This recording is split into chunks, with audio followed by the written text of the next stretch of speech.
14, 31, Pashtunistan.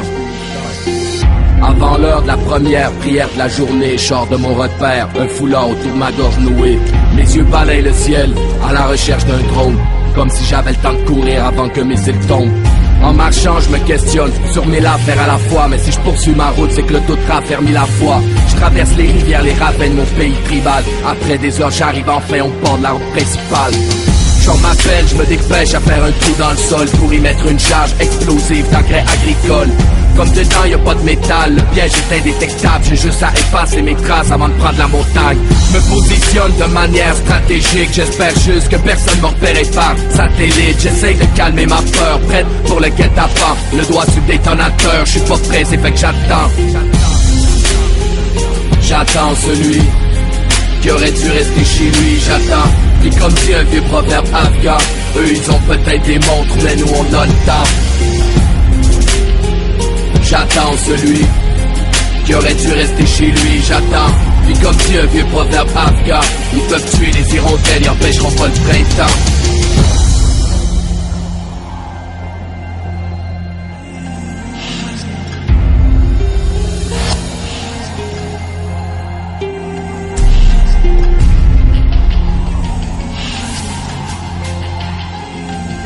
Depuis des heures déjà, la lumière a chassé l'obscurité. Je me rends compte à quel point la route est à proximité. Les yeux plissés, j'ai peut-être l'air stressé, mais je réfléchis comme le soleil sur mon RPG.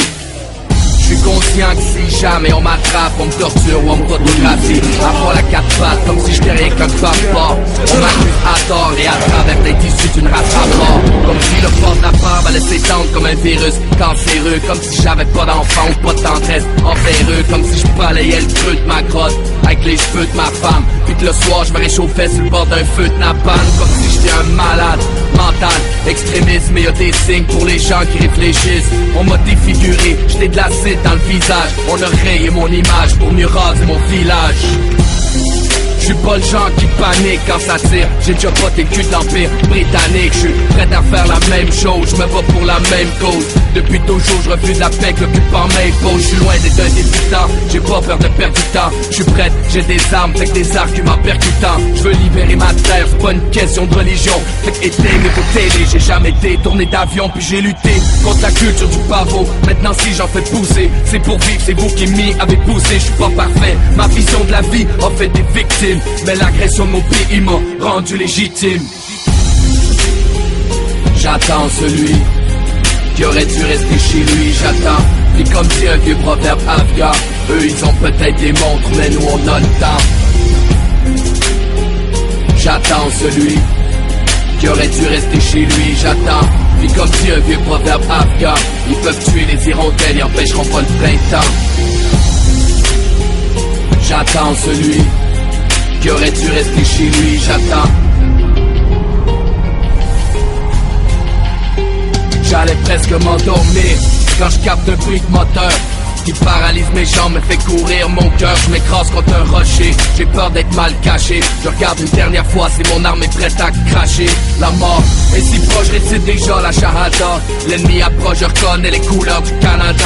Comme une centaine de pays, l'adrénaline m'envahit. Dans quelques secondes, ils vont comprendre à quel point j'ai haï l'attente. Est rendu presque interminable, mais je suis prête à laisser personne filer sous ma barbe. Finalement l'envahisseur arrive à ma hauteur. Je ressens tellement de stress, j'en ai mal au cœur. Je laisse passer un premier homme vie, même un deuxième s'évapore. Mais le troisième c'est bonjour au diable de ma part.